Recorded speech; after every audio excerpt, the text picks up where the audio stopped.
Welcome, and thank you for joining me on the Spiritual Ninja podcast, where we have heart to heart conversations with people who live with spiritual depth and elite performance. So today I'm very happy to welcome Rabbi Neil and Rabbi Gail to the Spiritual Ninja. As you may know by listening to this podcast, I'm very interested in the oneness of our deep yearning for having a spiritual connection in our life, and also how this connection actually helps us perform better in our life at an elite level, whatever that is, whether it's being a mom, a dad, a business owner, head of a spiritual community, that having this clarity will help us show up and perform better. So I would love to start with asking Rabbi Neil or Gail, whoever would like to go first, if you think back about when you felt this yearning to go on a spiritual journey or be a calling to be a rabbi, whatever that is for you. And if you think about that time in your life and then looking at the process from there to today, as far as sharing your spiritual journey, the inner workings of your growth, your practices? So for me, the moment of sort of really thinking about becoming a rabbi and serving a community and being a teacher really came for me. I was studying abroad in college. I had planned to go to Israel for the year, but the second intifada had started and it became complicated with credits being transferred back to my university. So due to language requirements, I found myself in London, which had its own benefits for sure, but really being out of my regular flow of being involved in the Jewish community. London's a very large city and programs were sort of all over the place. And I arrived a few weeks before Rosh Hashanah for the Jewish New Year. So there was an impetus to try to get connected quickly for myself. But reflecting over the holidays and the different experiences I had in terms of some communities being very wary of new people coming in for their own reasons, and other communities being really open and welcoming, and just how deeply that impacted me, I really started thinking about what I missed from back home and how I didn't think I really wanted to go to law school. And so reflected on, well, what did I find meaningful? What brought me joy? And I had started leading services at the Hillel at my college. And I found myself in a position of teaching and explaining things, even though I often didn't know the answer and I had to do my own research to be able to answer. But I really enjoyed bringing meaning, and had been I had an internship planning interfaith dialogues the summer before, and just getting the opportunity to work with a lot of clergy and faith leaders from different walks of life, and saw how they all were finding really great meaning in what they were doing, and seemed really grounded. And that was really when I started seriously thinking about exploring this path. And then along your path from that moment to today, in my understanding, I'm not extremely educated on every religion and all the frameworks, but every religion seems to have a framework and a path and a practices. But then it's very individual, I would say, each person's experience or relationship with God or whatever some would like to call that. So how would you share like your inner practice or path from when you first had that impulse to become a rabbi, and your internal spiritual practices and path from there to today? Yeah. So I started when I returned back to the States. It so happened that there was a class being taught by the Hillel rabbi in conjunction with the religious studies department um, at my school, which is what I was majoring in. And we read Rabbi Abraham Joshua Heschel's The Sabbath for the course, and it wasn't just an academic reading of the text, but there was also a practicum, if you will, where we had an opportunity to observe and practice a full Shabbat of 25 hours together, in a traditional way of refraining from technology, and just being in community and living our life as though all of our needs were met. So it required a lot of preparation in advance in terms of food and that sort of thing. And I found it really meaningful. And so from there, really started exploring what a spiritual practice of Shabbat would look like in terms of not using my phone and not doing homework. And it was like a shift for a lot of people in my life. And I feel really grateful that they were supportive and we, figured it out. And thinking more consciously, like seeing eating as a spiritual practice too, and making different choices in terms of ways of keeping kosher, which, I was living in the dorm, so and had a meal plan without a full kitchen. So, it was a process, which I think it was helpful for me that it wasn't like this all 0 to 100 sort of a thing. It was really incremental, and thinking about what was meaningful and why was I doing it. Those sort of like daily, weekly rhythms, I think were really grounding for me.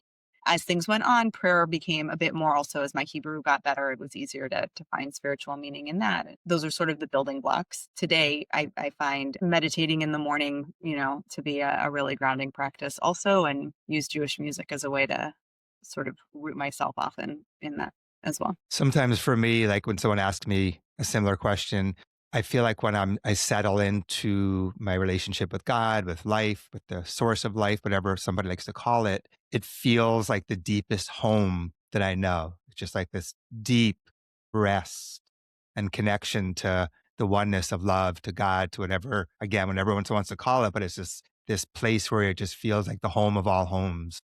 I'm curious how you would share your experience of that in yourself. It's a beautiful description. I think for myself, when I really feel God's presence, it's less of an internal realization. And I think for me, I feel more connected to everything. Like, I think I'm really aware of being part of a greater, like everything being connected throughout the universe and people being connected, feeling the magnitude of God's presence through all of creation. That's beautiful. Yeah, I was working with a man yesterday and I was asking him if he had any experience of a bigger picture. Like how I was saying, I think it's very healthy in your daily life to be able to do that, to step out of the weeds of life and get a clearer perspective. And he said, well, not really. And then I said, well, let's just look out the window. And I said, do you have a connection to nature? And then he lit up. He's like, oh yeah, I love nature. I love animals. And so when he said that, exactly what you were talking about, I saw that in him. I said, okay, well, right now, this is one of your connections for you to do in your day. And you see how happy it made him again, because he was connected to that bigger picture, like you're saying, all of life and not just caught up in his own thoughts. So is there anything else you'd like to share about your spiritual journey from when you started to today? And then we'll check in with Rabbi Neil and come back to some other questions about it. I mean, the one thing that sort of comes to mind is the ebbs and flows of connecting with Jewish liturgy. And I appreciate personally, in my tradition, there's a set liturgy that we follow. And so one might think of it sort of like a mantra, perhaps. And sometimes the words are very meaningful, and sometimes they're just words that I'm saying. But I appreciate that they're there, and that I'm able to recognize that over the course of time, or depending on whatever particular experience I'm having in my life, that something that hadn't resonated for me before might resonate in that moment. And because, again, it's like rooted in this larger tradition, it feels that the entirety of the human experience can be found in the tradition if one is able to locate oneself in it. But it's there. It's just waiting to sort of be uncovered. So I appreciate the breadth and depth of it also. That's beautiful. The framework, but then also having to have the openness and willingness to surrender and let go, to connect to the deeper messages in there. Because if we just look at it from maybe like a closed-minded place or too literal of a place, we're not going to connect to the magic of the oneness like you're talking about and connect it to all of life. So that's really beautiful, that framework. 'Cause I think you can get lost if you have nothing, right? Some people get too rigid and too dogma, and they don't like find the blood in the body. They just find like the structure. But to do both, I think is really beautiful, to have a path, a framework, and your humility and sincerity kind of brings the magic together. So that's right on. Thank you so much. Rabbi Neil, if you look back at your journey from when you first felt this calling to go on a spiritual path, to be a rabbi, and your experience up to today, if you would love to share that with us. Thank you, Jonathan, and thank you so much for allowing us and giving us this platform on which to share shared ideas of spirituality and pursuits of meaning. I would tell you that becoming a rabbi was not the highest pursuit, nor was it the goal that I had in my life. In many ways, my spiritual life can be seen as running away as quickly as possible from things that would seem to have a sort of determinative truth to them. So, at the very beginning of my consciousness as a kid, I realized very much that the world either was out of whack or out of sync, or that people were certainly in pain. It's something that when I think back on my childhood and my remembering of certain events, I remember a lot of that and feeling that I just wanted to be helpful without, there is a idea of in nature of doing no harm, at least not doing any harm to others, whether financial or economic or psychic, spiritual, physical. But, part of that sharpened into this idea of actually being a vessel for people in which to create, as you just beautifully said, ennobling somebody to be reminded of their connection to the divine, of their connection to something greater than themselves. So long before I could put it into a particular place, whether it's rabbinic or Jewish or whatever, the idea of having that be an important part of the currency of my work, just being with people in every day, whether it was a everyday situation, let's say, shopping for clothes at a mall when I was a kid, or being in a position when somebody is upset and you're trying to figure out ways to help navigate a better process. The idea is sitting with someone and helping illuminate something better and bigger. The connection that I made specifically to Judaism came when I did, like Rabbi Swedra, like Rabbi Gail did, I studied abroad during college, albeit many years before she did. And I was in Eastern Europe right after communism fell in Poland. I was studying new systems after communism, and I found myself in positions to think about and engage face to face with a history that I thought I knew, but I didn't really know, which was emerging out of the shadows of the 20th century, whether it's the Holocaust or post-Holocaust history of Poland, and fashioning meaning and a Jewish life specifically. And I found myself in a particular room that was a memorial room that was filled from floor to ceiling with images, photographs of Jewish life, of Jewish events, of parties and games and celebrations. And I realized that in my own life, I didn't really have any of that. And I realized the point of that room in this place called Birkenau, which was a death camp outside of a place called Auschwitz, was that they were showing that all of this was gone. They weren't showing you the gore of the war. They were just showing you that the everyday life of humanity was extinguished. And I remember looking at all of these photos saying, I didn't have any of this, and I'm so close to not taking this seriously in my own life. So I decided, beyond sort of helping others mitigate their own pain, that I would explore who I was. And the best way for me to do that at the time was through Jewish music. I was a musician at the time. And I decided to find spirituality specifically through exploring the liturgy and the songs and the melodies and the ways the chants can bring you into particular states of being. And I did that for a while and then realized that with that, I could also leverage the training that goes along with being a rabbi, and decided ultimately to add that to the work that I was doing, and became a rabbi and became the rabbi of this congregation in 2009 in Austin, where I've served as the senior rabbi since, and have been really blessed to have Rabbi Gail serve alongside me, coming alongside in 2014. So I've been in the community since 1998. Serving as the cantor or the liturgist or the spiritual musician. And I've really found that that has been the foundation on which to express myself rabbinically. Because as a rabbi, you don't necessarily get to those deepest places of awareness, of generosity, of God consciousness. People are looking for answers. People are looking for line items and budgets, to be honest. And I think with the background that I have, I'm able to approach those pressing questions that are necessary and that people have from a place of generosity, because I come at all of this with a sense of overwhelming gratitude for being able to share the timelessness of the, if you would call it, spirituality of the Jewish tradition. I would say that there's a incident in the book of Exodus, the beginning of the book of Exodus, when Moses discovers God for the first time in the burning bush. And God says, this is who I am. Ehyeh, which is Hebrew for I am what I am, or I will be what I will be.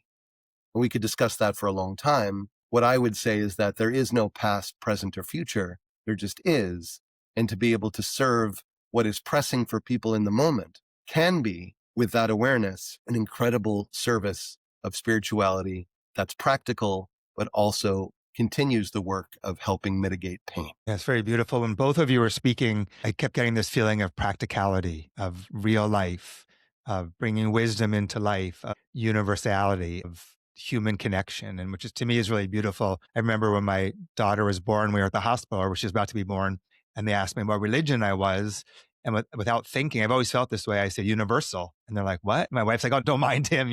But the reason being is because everything you're sharing right now, from my limited knowledge as far as all the religions, and I like in some ways that I don't have that because I feel like I'm more of like a generalist, experientialist of like what it is. And so I could be like, oh, wow, you're speaking about God and life and religion in a way that I think almost any religion, if you get to the essence of it, of love, acceptance, forgiveness, community, support, it goes to the human nature of what we all want. We all want this in our life. We all want to be connected, but somehow people get very twisted ideas and make religion and God like a football field, and we have to beat the other team or something instead of, hey, we're all here together. Let's support each other in love. And I remember years ago, one of my relatives who travels a lot said they were in another country where they had like all these different spiritual churches and synagogues and all like right next to each other. And they all were very loving and supportive and encouraging. And it was almost like, New York, you have different neighborhoods of different ethnicity. It was like that, but everyone was together.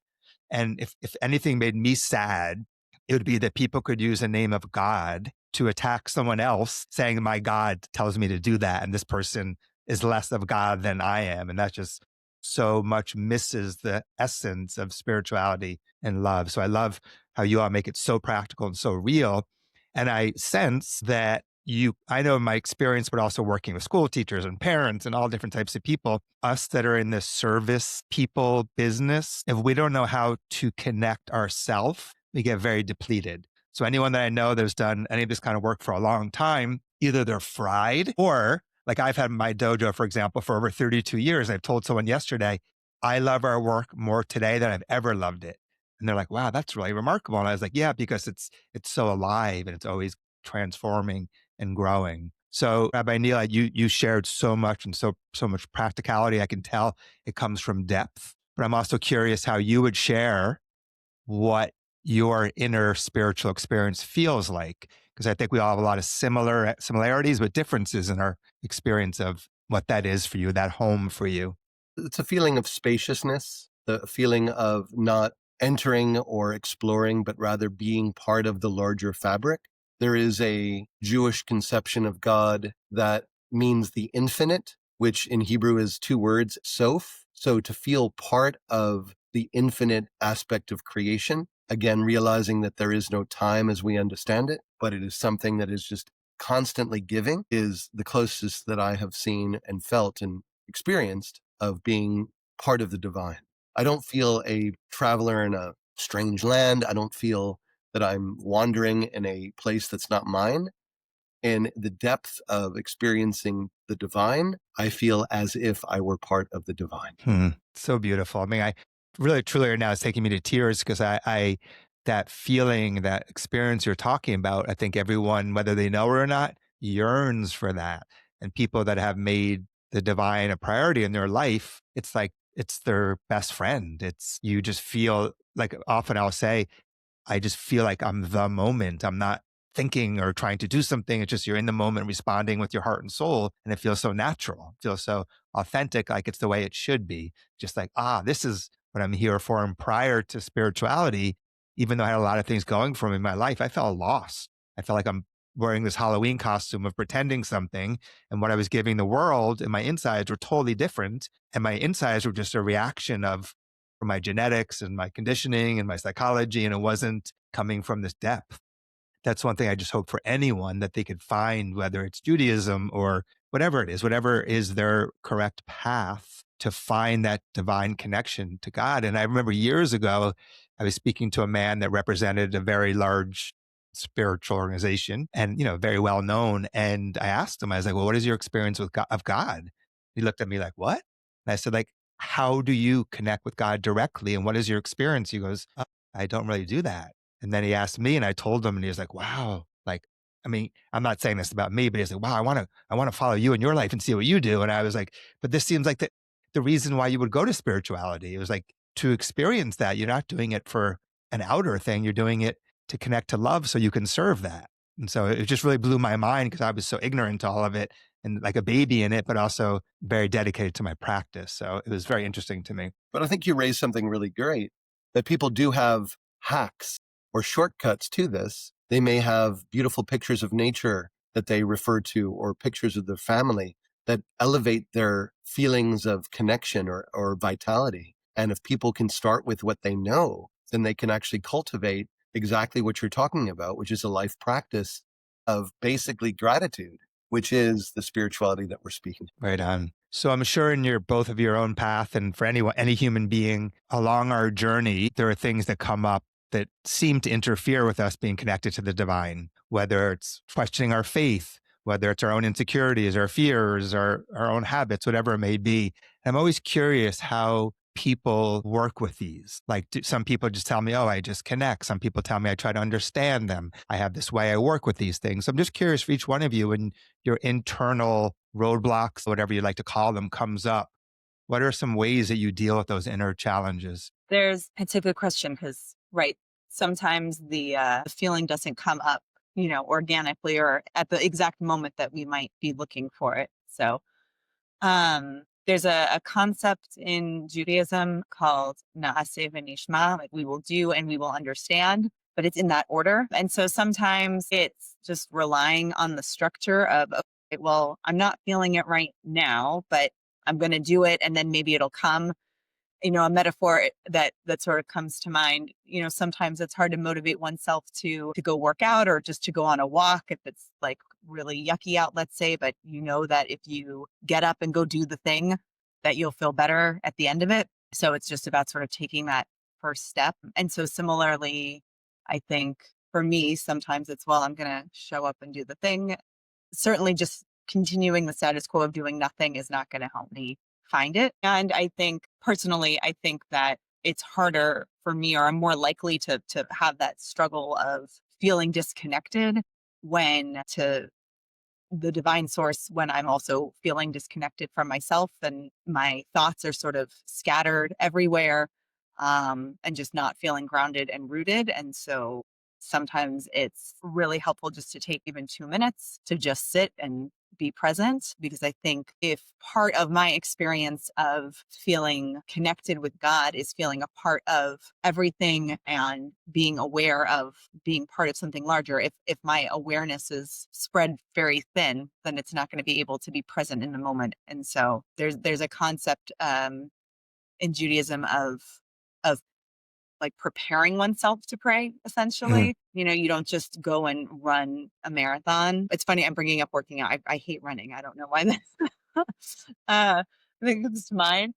But I like to I like to dance. You don't just like jump into a routine, right? You do some stretches, warm up a little bit. And so I think having that spiritual warm up also uh can be helpful. Yeah, and one thing I was going to say about what you're talking about is I should have also said this when I asked you the question is my training, we use something called the river a lot. And that's like when you're paying attention, you're doing your best, you're flowing and with life. And so if something comes up for us, like a little thought or a feeling or we're off balance or whatever, keeping in the river, keeping in the actions like you're talking about and doing our practices are often enough. And then sometimes another part of it, I think, is sometimes if you're like, oh my goodness, this thing keeps coming up for me. Why do I keep reacting to that person this way? Or why is that person driving me crazy? Or why do I get in front of the people and everyone's connected and one person's not? And that's the person I focus on. If you start seeing habits that you feel interfere with your freedom, do you have a practice or a process for self-reflecting and getting clearer on those issues? Yes, I feel fortunate to have a wonderful friend and colleague in Rabbi Neil. And if there's like a particular something that feels like it's a stumbling block or not being able to get past, being able to talk to somebody who I know both wants to see me succeed and also is going to see whatever the conversation is as a learning experience and not an opportunity to fan whatever flames, right? But there's a difference between talking about something to learn and grow from it in a really intentional way rather than just talking to complain or try to cause harm or somebody. So having those sort of relationships for me, just that's how I process, and grateful to, I think clergy can often feel lonely because there is such an important emphasis, rightfully so, on making sure that we don't do harm. And that means that, we find ways of dealing with whatever our challenges might be in a way that aren't going to hurt other people. Knowing that there are allies and folks that we can really turn to is so vital. Yeah, when you said that, it made me think of what you were talking about before about the way you approach prayer. Like you don't just show up in a sloppy state of mind. You try to present yourself in an open way to connect to that. And it sounds like if you have somebody in your life that's clear or is there to reflect with you, and you go in the same way as you're going through our prayer, being as open as we can and wanting to receive what's being given to us, that could give us that clarity we're looking for and help us integrate it more. So that's a really beautiful way of, for anyone that has somebody in their life that feels clear and that only wants the best for you and is not trying to control you, but giving you information for you to go deeper into inner divine and more peace with your issues. That's such a gift, such a beautiful gift to have. So Rabbi Neil, if you would share with us for you when things come up, how you deal with that in yourself, anything as far as like big issues that come up. You don't have to share personal things, but just more about how you deal with it. And then also just the daily stuff when stuff comes up, if you have practices that are very helpful for you. Yeah, Jonathan, at the root, I think God has a tremendous sense of humor. And I think God just has a tremendous amount as perhaps of grace and allowance. And there's not a narrow bridge we need to walk to feel that we're on the right side of what we're trying to do. I think in our messiness and in our mistakes, we get work done and we sharpen what we do. And I think that any dissatisfaction or shortcoming that we might have, if we can approach it with a grain of salt, I think that it will allow us to regain the skip in our step, to have a flourishing dojo after 32 years, if you know what I mean. Yeah, so it's almost like just seeing it in perspective, like, hey, you know what, right now this thing is driving me crazy, but in the scheme of things, it's just this little thought or feeling, and I'm part of something much bigger. So is that kind of my... Yeah, I mean, I could make it very serious for you if you'd like. Early on in my career, there was somebody who was trying to reach me, and ultimately I didn't get the message until they died. And they were trying to get me, and I never got a chance to call them. And I was brokenhearted about it. I was, how do you not show up in the last couple of days for somebody in your community who is seeking a rabbi at the end of their life? And, and I could be broken and I could define myself by that. I can create shadows in my life that create great overhangs of shame anytime I want to speak to other people. However, I think that it's all what it is. And ultimately, we'll be revisiting that in the worlds to come, that soul in me and perhaps the divine too. And eventually we're going to have a really interesting laugh about it all. And it's not that I shirk my responsibilities. I just put them into perspective that I can't be everywhere always. And sometimes when I am somewhere, it's not in the best place that I could be. I just recently officiated a wedding, very, very ill, and it wasn't great. And it was a wedding I was looking forward to officiating for a very, very long time. And, I did the best I could, but I didn't want people's attention to be on the poor guy who's trying to make it work. So I really tried to set an intention that this is really about the couple themselves. And I'm just a vessel, as I said in the beginning, just a vessel trying to create an extraordinary moment or a holy moment for folks. And if you make the intention right, I think anything is possible. And even with the best sense of self that we bring forward, it doesn't always set. So I think that we do the best we can, and we allow ourselves a chance to sharpen, redo, and to laugh. Right on.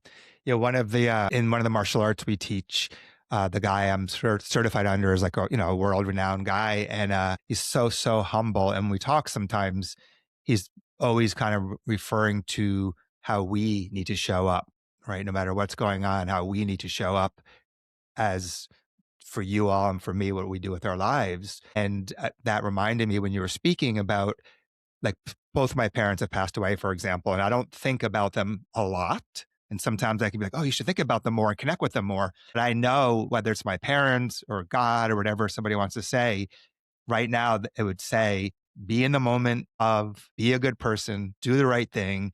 Don't think about other things, just be here and do that, put it in action. And so I think what you're saying again is so practical of, you know what, my whole life beat myself up for this, something that happened in the beginning of my career where I can learn anything I can from it and become a better person from it and serve better in whatever way. But that may happen again. And we can't always know, because every conversation we have, if we were like, oh, that person may die tomorrow, I have to knock it off the phone, then we're not living from that place of truth and love. It's more from fear. So I think, always getting back to what would the divine ask of us to be here right now in the divine, right? Right. And I think that those who we perhaps feel that we've not served well are really rooting for us, especially our parents, especially if we feel that there's still work to be done.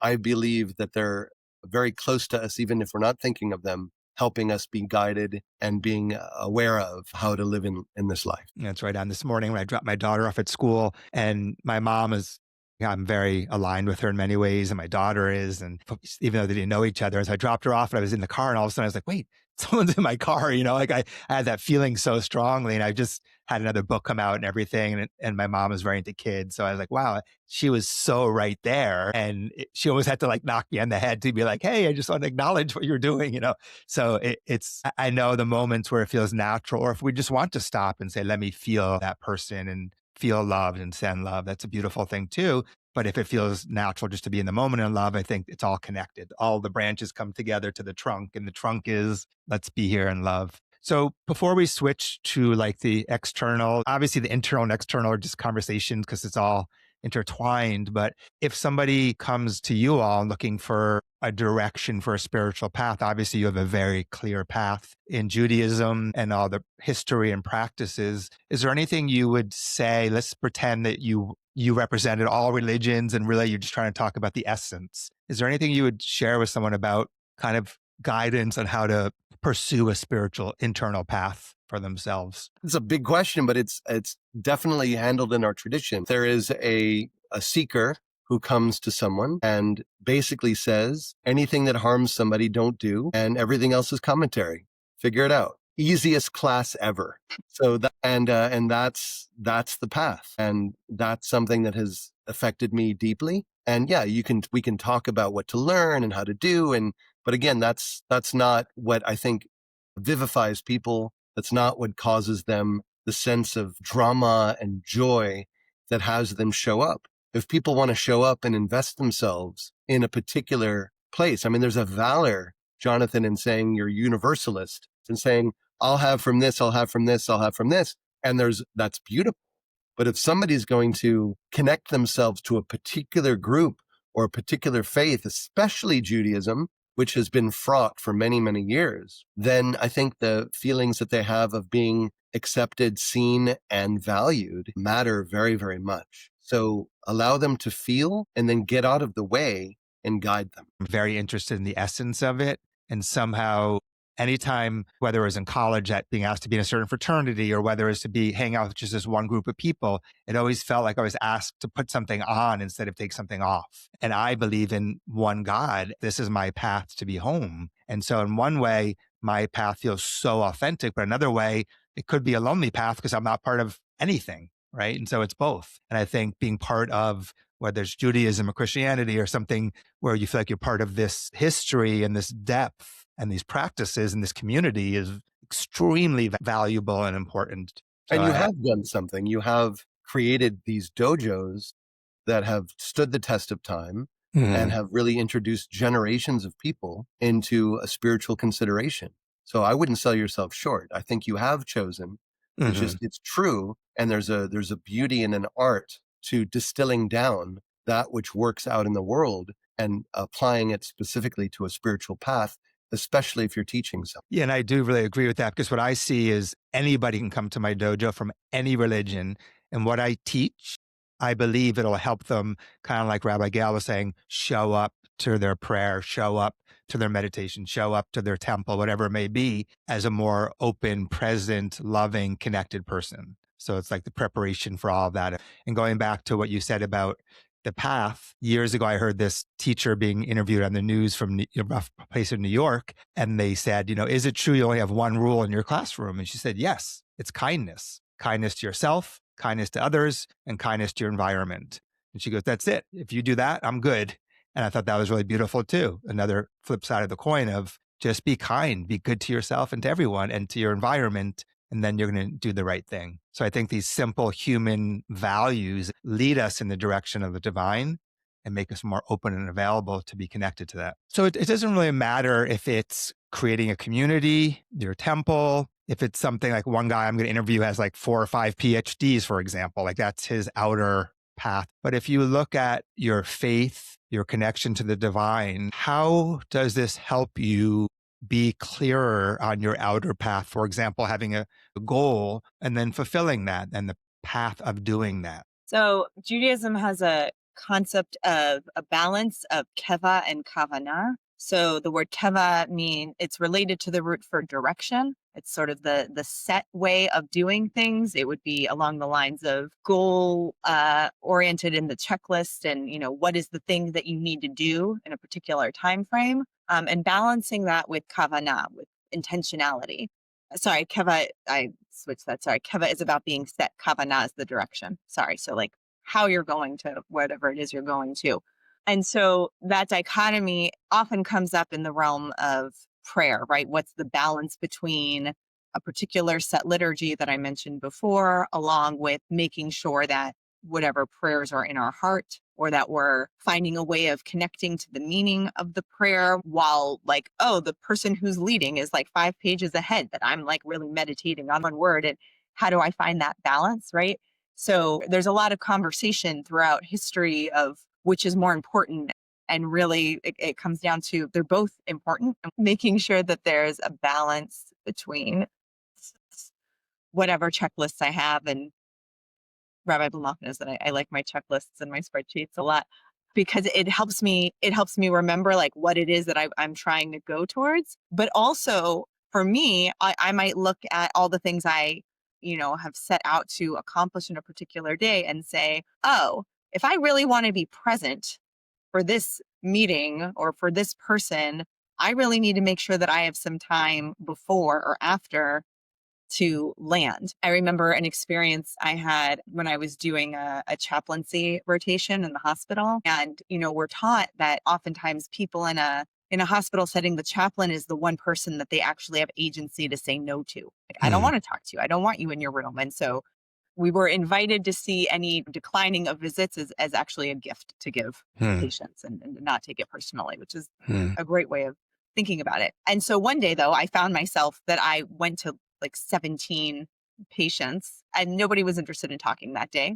Fine. And yet I was exhausted afterwards emotionally, and also felt like I hadn't done anything, which was really interesting. And I appreciated my supervisor at the time saying, when you show up for somebody with a whole heart and with presence, that takes emotional energy and spiritual energy, whether or not the conversation is 10 seconds or 10 minutes or half an hour, right? And every time that you bring yourself fully with somebody, especially in that setting where you don't know, which is often the work of being fully present with somebody, even if it's with your family, when you come home at the end of the day, you don't know what their day was necessarily like, what you're walking into. That takes an emotional preparation, making sure that amidst all of the things that we're hoping to accomplish, that we're also finding time or making time to be able to show up in the ways that we want to, so that we can be fully present. And I think that goes back to your comment that you made at the very beginning about, whether you've been doing something for a long time and you find it continuing to be fulfilling and meaningful, or you find yourself being burnt out. And so making sure that amongst the goals, that part of it is making sure that you're continuing to sustain yourself in the work that you're doing. And as you're speaking, I was just reminded of, because it's something, again, and I don't say this as a judgmental way for myself at all, but just I'm ignorant to the frameworks of all different religions. Like some people I'm close with will very often refer to the Gospels. And when I, do a quick scan, I'm like, what is that? It's these fundamentals, right? And so you're talking about this way of being balanced of the internal and the external. And like in Chinese martial arts, they talk about the 3 centers, your roots, your heart, and then your higher center. And so all these systems and religions have this way of being in the world and doing good work, but also being in the divine. And I think that's really important to remember, that these frameworks have been here throughout history to help people find a way of doing what we're talking about. So that's really a great reminder. So thank you. Rabbi Neil, is there anything thing that you see as far as you've shared about how long you've been doing what you're doing? And from my perspective, you seem very vibrant and very clear and very light and joyful. And, a man or woman of God, I say, you can feel it, like they're tickled, right, by God. And so for you, obviously, you've been very successful in what you're doing. But how do you see your faith, your spiritual clarity in relation to a vision or creating something or fulfilling goals? To realize and to appreciate the moment that we're in. There are the Psalms that say, rejoice in this day because this is the day that God has made. We don't know what tomorrow will bring. And if you think that even if you're stuck at the DMV all day, that this is a form of paradise, I think is really important. So in paradise, according to the description in the book of Genesis, it's surrounded by rivers. And I think if you allow yourself to play in the various rivers that you're in, you'll continue to find courage, conviction, connection, creativity, actually, to find ways to balance the spiritual joy of existing in the being and also in stuff I need to get done for the board meeting tomorrow or the things I want to get done in my own ambition. Judaism is actually really, many other religions too, but is not suspicious of ambition. It's rooted in a sense of actually getting up every day and allowing yourself a chance to say, exist and I matter. I am an extension of the divine. The Hebrew word hineni, here I am, is a very important one. So you can run from river to river, the river of free time, a river of intimacy, a river of professionalism, a river of spirituality, or to use Rabbi Swedro's beautiful descriptions, the river of keva, of function, and the river of kavanah, of intention. And you can mix them up and you can get yourself soaked in all various aspects of things. And if you realize that you are on hallowed ground and that you are safe and that tomorrow is another day if it happens to be, and if it isn't, then that's the end of that, then a lot of things can happen. But if you realize that people sometimes are as I mentioned in the beginning, are in tremendous pain, and you can set yourself into the breach to help mitigate or lessen somebody's pain, things kind of work out for themselves. I'm not such a spreadsheet person, unlike Rabbi Swedro. My thing is what needs most attention now. And it may be not the person who's been calling me for 7 times straight, but it might be the person who I know had surgery a week and a half ago, and I'm feeling they need to talk to somebody right now. It's not on my to-do list, but it's something that I think helps bring joy, beauty, and meaning back into a depraved and deprived world. So that I try to navigate it that way. I don't always get it right, but usually it's something that if I'm not doing it right, there's another shore in which to explore. Yeah, and similar to Rabbi Gail saying she would come to you for some support or perspective.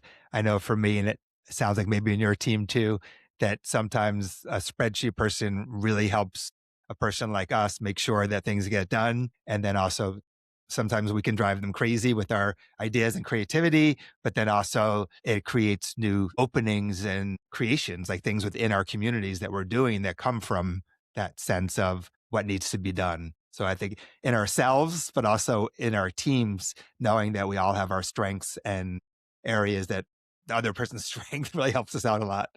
Well, I want to say to your legions of listeners that I couldn't do a myriad of anything without Rabbi Swedro's assistance, guidance, and help, for sure. I can totally relate with my team, 100%, 100%.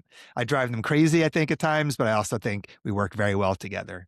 So I appreciate also the often reminders of meeting the moment with whatever it is and not just letting it pass by. We've been able to, I think, accomplish and be present in some really amazing ways because of Rabbi Blumoff's ability to go beyond the spreadsheet. Yeah, I think I always have this idea and experience too of being so innocent like a little child, like the joy and in the moment, the wisdom of an older person that knows how to navigate the world. So when I work with people, with the little kids, my goal is for them to keep their innocence and understand how to navigate the world. And then at a younger age, unfortunately, people are losing that. So with kids, teenagers, and adults, to rekindle that in them, to help them find that magical spark and the divine in them and navigate the world both. And so I love whether it's an older woman coming in and getting her on the ground and she's smiling and moving on the ground. It says, I haven't been on the ground in decades. Oh my God, I feel like a kid.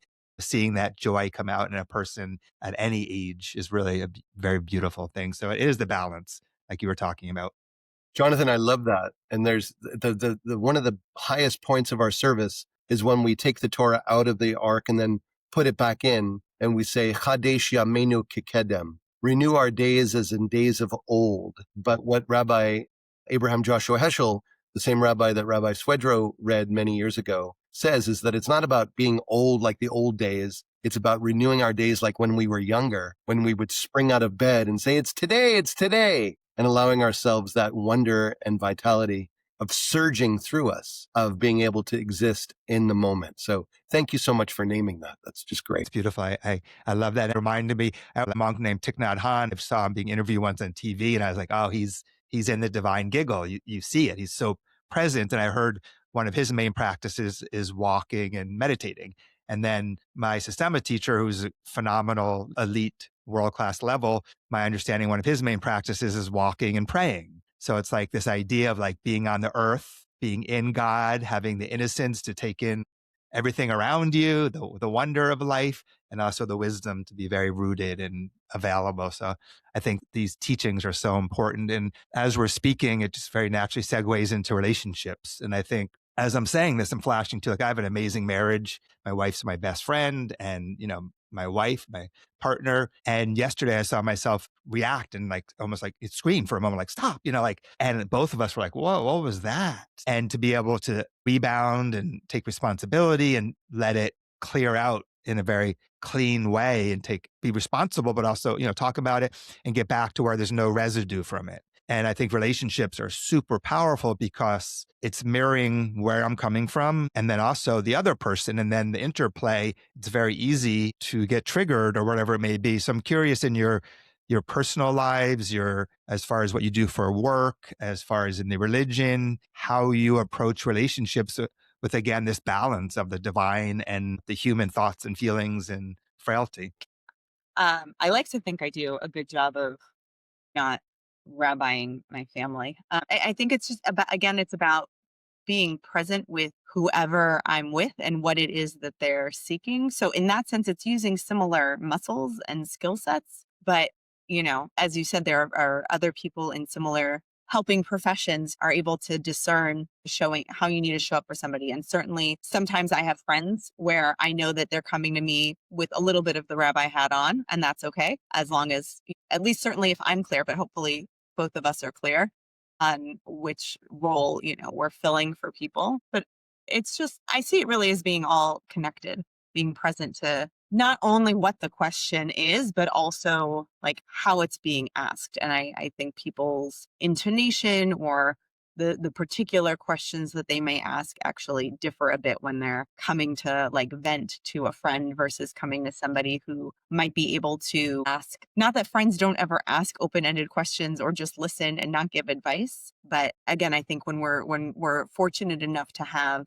particularly strong relationships with people, that we're able to sort of sense what it is that how we can show up for one another. Yes, it always is. How are we showing up? In some ways, if we could just ask people, are you just wanting me to listen because you want to vent? Are you asking my advice? Or what are you wanting from this conversation and what energy are you trying to bring to it? It sounds, way too formal in a way, but the thing about it, at least is clear, right? Because so many times if in my role or your role, if we're always used to helping people and supporting people without even knowing it, I may put that hat on and not being totally present to the person who doesn't want that hat. They're just wanting to vent or they're coming as a sounding board.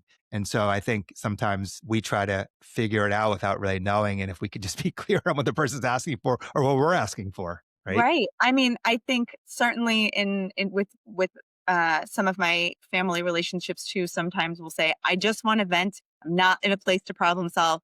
I might want to problem solve later, but right now, just like listen. And it's great to be in relationships where you can say that. People often will have friends within their own profession, right? So sometimes I will call particular friends and say, I'm calling you with your rabbi hat on, right? Like, and again, just being able to name what you're looking for, I think is really helpful. So Imagine how much clearer we could be in relationships if we could just say, hey, I just need to vent for a moment. Are you available right now for that? Something so simple. Instead, there's all these underlying energy games going on without even times knowing it, and then people are reacting like, can't you see I'm busy, or whatever it may be. And so just have the clarity of what the relationship in that moment is being asked of, I think would be amazing. Absolutely. And I'm so sorry, but I need to excuse myself. I have a student who's been waiting for me. But I know Rabbi Blumoff said that he can continue the conversation. So Okay. I Well, thank you appreciate so much for your time. I appreciate it. It was a pleasure speaking with you. And I really loved hearing your spiritual practice and how practical it is and what you bring to it. So thank you. Thank you so much, Jonathan. Thank you again for the invitation and for the opportunity, and appreciate that you're bringing this sort of really deep reflection out into the world for people. So thank you. It's my pleasure. Thank you so much. Yeah, for me, it would just be a matter of finding not only somebody's love language, but somebody's laugh language, and to be able to meet them where they are and to be non-judgmental and to deliver what you can. Very often people are not in a place where they can articulate what they really need. And I don't know if you've ever heard in your work of doorknob conversations. People come into your office for 45 minutes to talk. And then when they're leaving, they put their hand on their door and they say, actually, this is what I wanted to talk about. That's great. And that happens quite a bit. And to know that and to not be upset that what just happened in the last 45 minutes, to meet people where they are and to meet and to be emotionally aware enough to get those cues to help them process or utilize or experience the time that they need, and to really be a servant of that. And I'm really happy to do that as a coach, as someone who coaches children. I'm sure you do the same thing. You're really dedicated to their betterment, to their skill setting and learning. And to me, it's really no different that you're meeting somebody and you're hoping that they can emerge from that place with an experience that they'll remember positively, that they can put perhaps some of it into practice. Yeah, we have a leadership team where I work with myself and another sensei. We work with kids 8 through adult. It's invitational and leadership training. And one of the biggest things is how can you be so present and open to another person that you can make them feel safe and cared for and connected, and then hopefully be available to support them in being coached and whatever it is. And that's very difficult because it's very easy to feel judged, right? So when you were speaking, I was feeling like, wow, you also have a lot of experience. And if you were teaching other rabbis or anyone that was interested in working with people, there's so many things that, say, you and I do just through the years of doing it. But is there anything else you would add to it of just being present, open-hearted, non-judgmental, maybe asking questions, anything else that you've seen help other people try to improve how they could be present to help people? And be a good model. I would say don't be afraid of not taking yourself seriously. Very often people in positions of authority feel they need to set a certain standard. But, not that I'm going to be zany just for zany's sake, but I think that there is an opportunity, especially since you mentioned loved ones or marriage. Some of the greatest memes in my family come from like the weirdest and most difficult situations, that we might say something to each other that is code for, remember that one time when that was really horrible? And then look how we process that. Yeah. And we do that. Like, for example, not to get too oversharing, my wife and I have been together a long time. We do not drive well together. We just do not. She hates my driving. I hate her driving. And we've been in situations where one of us is driving and it just has not gone well. And in the rare occasions when we are driving together, we'll just acknowledge it just before it just happens. And we'll get a laugh out of it just because we'll acknowledge or bring back one of the old tension-filled moments that we've shared. And it just breaks the tension, actually. It's really great. There's, in the Jewish wedding, before somebody gets married, the families usually break a plate together. The moms break a plate, and that tension releases all the tension. That's great. Really wonderful. It's funny. My wife and I have never really spoken about that, but I mean, she usually asks me to drive, but then she doesn't like when I drive the way I normally drive. And then when she drives, I'm like, come on, let's get to it. Just a couple more questions, if you will. And then I know it's been a while. So the bigger questions, to me, I think if anyone at some point in their life is really looking for, like, what am I here for? What's the meaning of life? What's my purpose? I'm sure in your position, this is something that you work with on people. If there's asking these questions, how do you usually approach that? What is the purpose of life? What is the meaning of life? Or what do you feel that is? Yeah, by asking good questions. What I may feel is right or important may not resonate with someone else. And the more you get to know somebody, the more that they can feel whole with you, the more you can reasonably answer that question. if they're coming to me, it's usually not because they want a rabbinic answer. It's because that they have found that they can trust me and that I'll not try to convince them of something else, that I don't work on commission. Like, hey, have you tried Judaism? Yeah. You know, so the idea is that, they'll get a fair sense of exploration for themselves. Mhm. And together we can mutually figure out what moves them. It might be a small action in the world. It might be something they're looking to read. It might be something they're looking to experience. Could be a lot of different things that shifts over time as well. From my perspective, this whole conversation has told me you're the purpose and meaning of life for you, and I can relate to it. What do you feel is the purpose of life or the meaning of life for yourself or the bigger picture? To help people feel better, to improve the world a little bit, and to use the greatest strengths that we have to their fullest effect of creating holy moments for others and not doing any harm. Well, beautiful, simple, profound, deep, meaningful, just as the divine is, right? So simple, so clean, so pure, so innocent, and so powerful and wise. So I really cherish this time together. This is exactly why I felt compelled to do this, because these conversations are so deep and so meaningful.